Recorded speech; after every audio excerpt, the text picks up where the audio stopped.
الله وكفى وسلام على عباده الذين اصطفى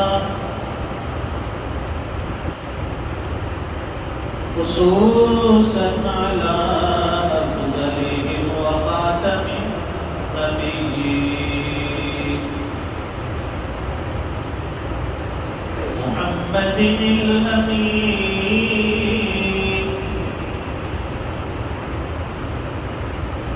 وعلى آله وصحبه أجمعين. أما بعد فأعوذ بالله من الشيطان الرجيم. بسم الله الرحمن الرحيم.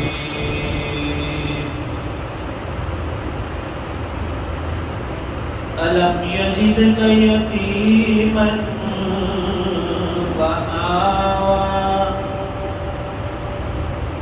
صدق الله العظيم. اللهم صل على سيدنا ومولانا محمد وعلى آل سيدنا محمد وبارك وسلم.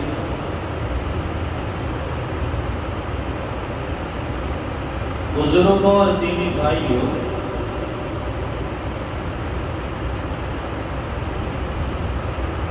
یہ ربیع الاول کا مہینہ ہے اور یہ وہ مہینہ ہے کہ جس میں میرے اور آپ کے اور پوری انسانیت کے نبیوں کے سردار امام الانبیاء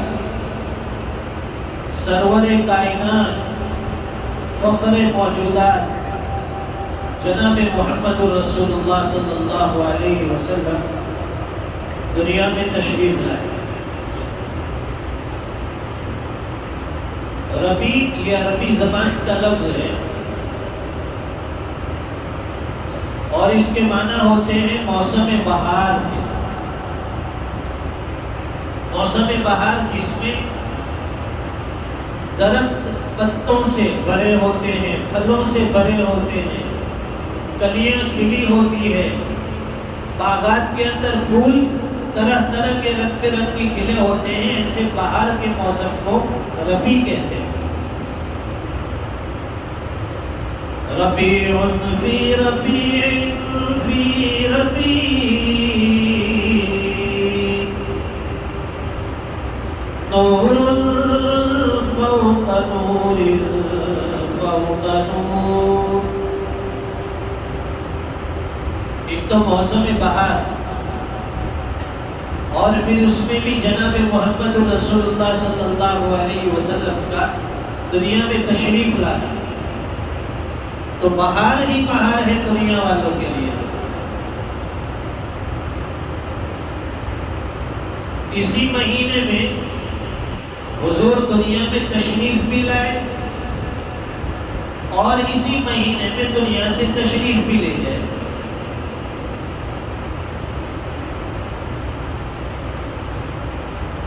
تو یہ دنیا کے لیے بہت بڑا انعام تھا اللہ کا کہ جو نبی آخر الزمان کی شکل میں عطا کیا. ہمارے گھروں میں جو دوائیوں کی بوتل ہوتی ہے، دوائی کی بوتل پر ایک عبارت لکھی ہوتی ہے کہ اس کو استعمال کرنے سے پہلے اچھی طرح سے ہلا لیں. ڈاکٹر آپ کو یہی صلاح دے گا، مشورہ دے گا کہ پلانے سے پہلے اس کو ہلایا جائے. جب ہلایا جائے گا تبھی آپ کو فائدہ کرے گی. اللہ کی بھی یہ سنت ہے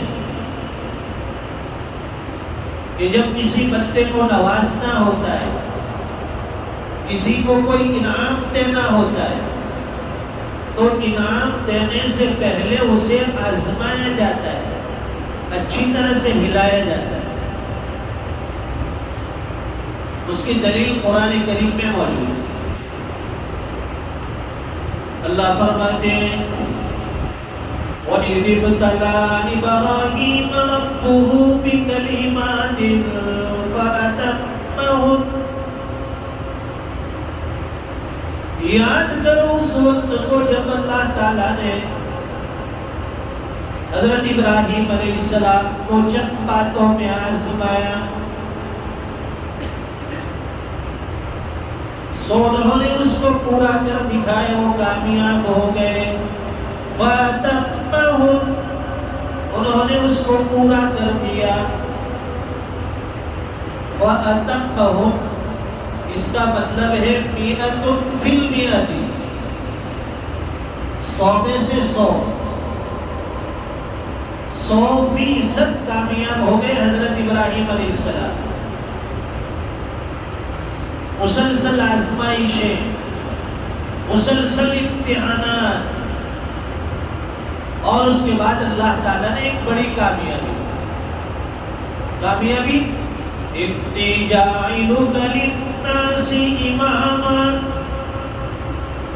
حضرت ابراہیم علیہ السلام کو امام الناس بنایا، لوگوں کا امام۔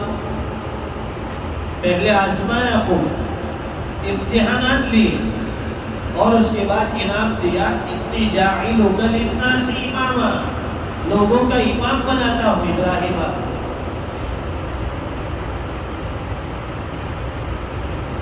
اسی طرح سے پہلی امتوں کو آزمایا گیا،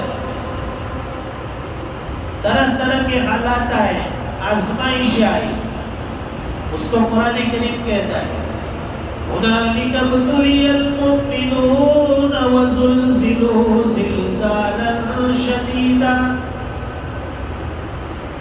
ایک جگہ اللہ فرماتے ہیں مَسَّتْهُمُ الْبَأْسَاءُ وَالضَّرَّاءُ وَزُلْزِلُوا، کہ انہیں تب دستی نے، مفلسی نے، اور ان کو حالات اور مصیبت اور تکالیف نے آزمایا، ان کو پہنچی تکلیف مصیبت۔ حَتَّى يَقُولَ الرَّسُولُ وَالَّذِينَ آمَنُوا مَعَهُ مَتَىٰ نَصْرُ اللَّهِ، یہاں تک کہ رسول اور ایمان والے پکار اٹھیں کہ اللہ کی مدد کب آئے گی۔ اتنا آزمایا۔ هنالک ابتلی المؤمنون وزلزلوا زلزالا شدیدا، صحابہ کرام کے ساتھ بھی یہی حالات پیش آئے، ان کو بھی آزمایا گیا، سخت طریقے سے جنگ جوڑا گیا۔ جب انہیں آزمایا گیا، آزمائش میں کامیاب ہوئے، تو پھر اللہ نے انعام دیا رضی اللہ عنہم ورضوا عنہ، اللہ ان سے راضی ہو گیا اور وہ اللہ سے راضی ہو گئے۔ امتحانات آتے ہیں، آزمائشیں آتی ہیں، جب بھی انعام ملنا ہوتا ہے تو پہلے امتحانات۔ دنیا کو سب سے بڑا انعام دینا تھا، اللہ تعالیٰ دنیا میں اپنا آخری اور اپنا لاڈلا اور چہیتا نبی دنیا میں بھیجنے والے، یہ کوئی معمولی انعام نہیں تھا، اس کے لیے آزمائشیں بھی ہوگی، امتحانات بھی ہوگی۔ اللہ کے نبی کو دنیا میں بھیجنے سے پہلے اللہ تعالیٰ نے آپ کے قریبی رشتہ داروں میں سے 3 لوگوں کو آزمایا۔ پہلی آزمائش آئی دادا عبد المطلب پر، دوسری آزمائش آئی آپ کے والد بزرگوار حضرت عبداللہ پر، اور تیسری آزمائش آئی آپ کی والدہ بی بی آمینہ پر۔ حضرت عبد المطلب پر آزمائش، والد حضرت عبداللہ پر آزمائش۔ عبد المطلب کے کئی بیٹے تھے، اور اس وقت جب وہ وہاں مکہ مکرمہ میں آباد تھے، وسائل کوئی نہیں ہے، پانی کا کوئی معقول انتظام نہیں ہے، نہ پینے کے لیے پانی تھا نہ جینے کے لیے پانی تھا۔ عبد المطلب کو پتا تھا کہ یہاں بیت اللہ کے قریب پانی کا ایک کنواں جسے زمزم کہتے ہیں، یہاں زمزم موجود تھا کسی زمانے میں۔ وہ اکیلے کھودنے لگے، پانی تلاش کرنے لگے۔ کوئی انہیں بیوقوف کہتا تھا، کوئی انہیں دیوانہ کہتا تھا، لیکن یہ عبد المطلب یہ پانی تلاش کرتے رہے، اکیلے اکیلے کھودتے رہے، جگہ جگہ سے کھدائی کی، کامیابی نہیں ملی۔ پھر عبد المطلب نے ایک مرتبہ منت مانی، نظر مانی کہ اگر مجھے وہ پانی کا کنواں یعنی زمزم کا کنواں مل گیا تو اپنی اولاد میں سے ایک بیٹے کو اللہ کے نام پر قربان کر دوں گا۔ اب انہوں نے یہ نظر مانی اور کھودنا شروع کیا۔ دیکھتے ہی دیکھتے اچانک ایک جگہ سے وہ چٹان نکلی جو کنویں کے اوپر، کنویں کے منہ کے اوپر رکھ کر اسے بند کیا تھا۔ جیسے ہی اسے توڑا گیا کہ اندر سے وہ زمزم کا کنواں نکل آیا۔ اہل مکہ خوش ہو گئے، ہمارے سردار نے پانی تلاش کر لیا، لوگوں کی آبادی کے لیے آسانی ہوگی، لوگ یہاں آسانی سے آباد ہوں گے۔ اب چونکہ عبد المطلب نے یہ نظر مانی تھی کہ اپنی اولاد میں سے ایک بیٹے کو اللہ کے نام پر قربان کرو، اب کسے قربان کیا جائے؟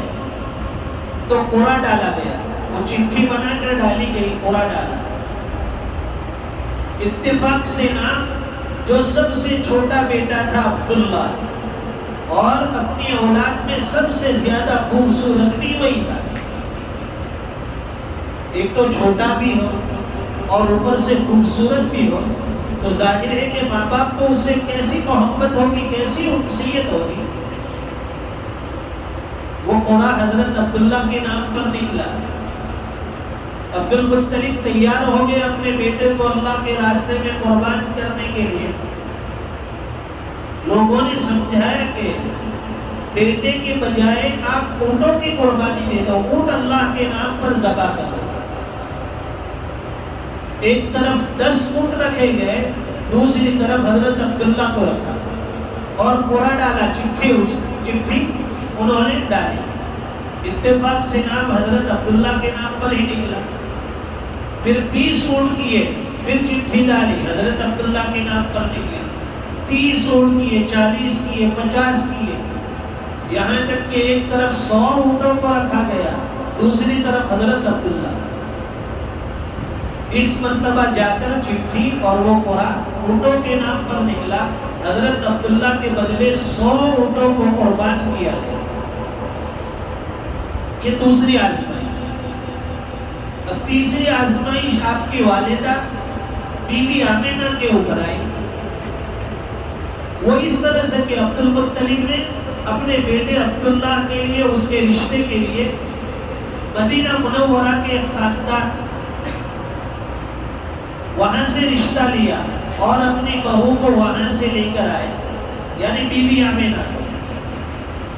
حضرت عبداللہ اور بی بی آمینہ جو ہمارے نبی کے والدین ہیں، ماں باپ ہیں، ان دونوں کی نئی نئی شادی ہوئی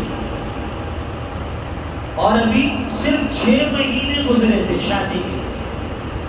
6 مہینے گزرے، وہاں مکہ مکرمہ سے تجارتی قافلہ تجارت کی غرض سے ملک شام جا رہا تھا۔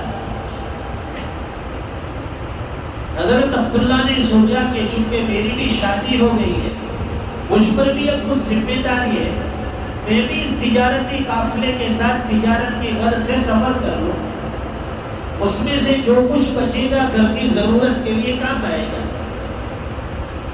یہ نیت کر کے وہ سفر پر روانہ ہو گئے۔ ظاہر ہے یہ کوئی آسان نہیں ہوتا، نئی نئی شادی ہو، 6 مہینے ہوئے ہو اور ایک دم سے جدا ہونا، وہ اس زمانے کا سفر کوئی 2-5 دن، ہفتے، عشرے، 15 دن کا نہیں، مہینوں کا سفر ہوتا ہے۔ ایک مرتبہ سفر کے لیے روانہ ہو گئے، واپسی کب ہوگی اس کا پتہ نہ جانے والے کو ہوتا ہے نہ گھر پر رہنے والے، ایسا طویل سفر۔ حضرت عبداللہ سفر کے لیے روانہ ہو گئے۔ اب یہاں نئی نئی دلہن، ابھی شادی ہوئی، اس کے لیے کتنا مشکل ہوگا اپنے میاں کو چھوڑنا، اپنے شوہر کو چھوڑنا۔ سفر کی گھر سے حضرت عبداللہ روانہ ہو گئے، مکہ مکرمہ سے مدینہ منورہ، وہاں سے پھر ملک شام، واپسی میں ملک شام سے پھر مدینہ منورہ آئے۔ جب مدینہ منورہ پہنچے تو حضرت عبداللہ کی طبیعت خراب ہو گئی، شدید بیمار ہو گئے، بخار ہو گیا، اور بخار بھی بڑا زبردست، افاقہ نہیں ہو رہا ہے۔ اب یہ قافلہ جو حضرت عبداللہ کو وہیں مدینہ منورہ جو ان کا سسرال تھا وہیں چھوڑ کر مکہ مکرمہ کے لیے روانہ ہو گیا۔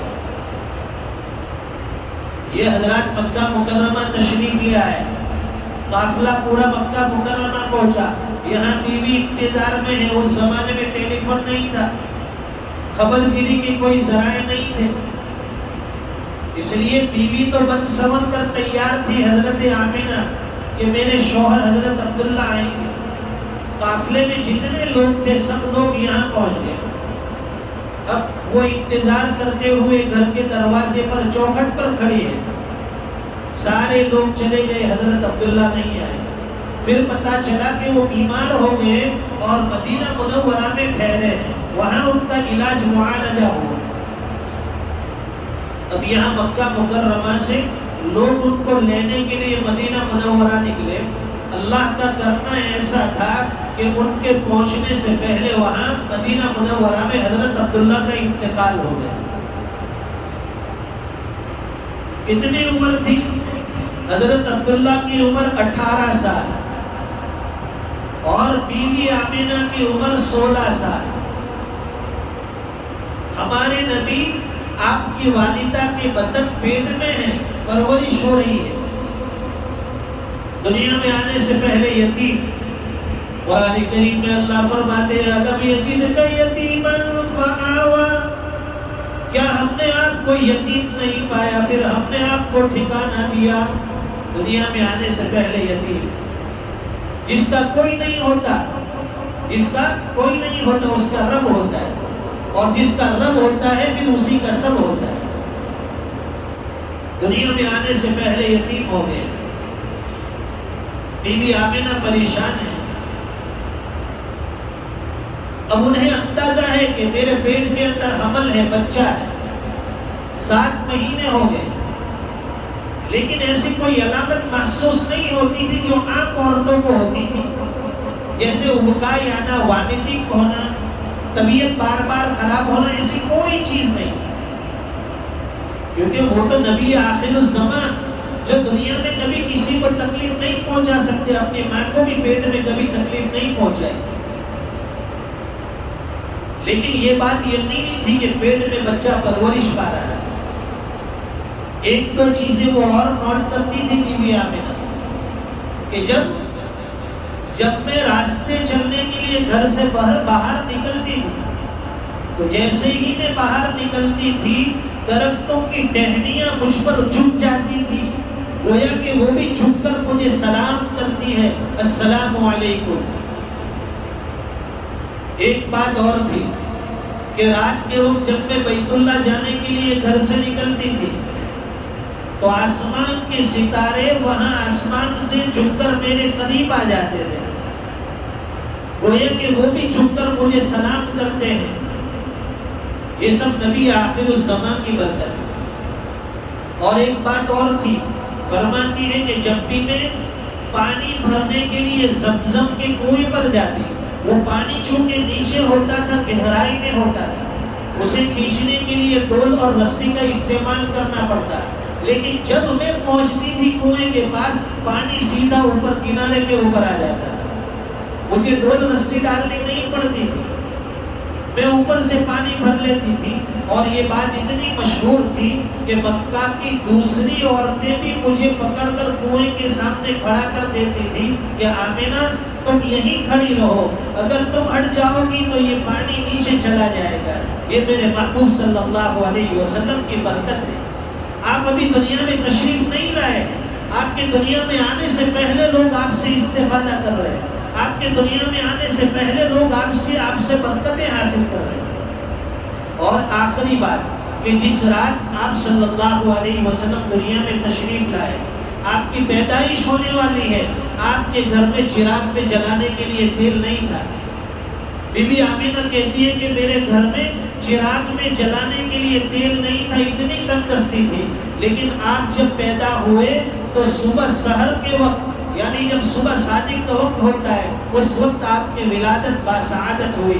آپ یہ بتلانا چاہتے ہیں کہ جب دنیا میں یعنی جب صبح ہوتی ہے تو رات کی تاریکی اور اندھیرا چلا جاتا ہے، یہ دنیا میں ایسا مہمان آ رہا ہے کہ آج کے بعد دنیا سے کفر و شرک کی تاریکی ختم ہو جائے گی اور ہمیشہ کے لیے ایمان کا اجالا اور ایمان کی روشنی ہونے والی ہے۔ اللہ تعالی ہمیں سمجھنے کی توفیق عطا فرمائے۔ یہ ربیع الاول کا مہینہ ہے، کوشش کریں گے کہ اس مہینے میں انشاءاللہ حضور پاک صلی اللہ علیہ وسلم کی سیرت کے اوپر ہم گفتگو کریں گے۔ آئندہ جمعہ بھی انشاءاللہ اسی کے اوپر گفتگو رہے گی۔ اللہ تعالی عمل کی توفیق عطا فرمائے۔ وآخر دعوانا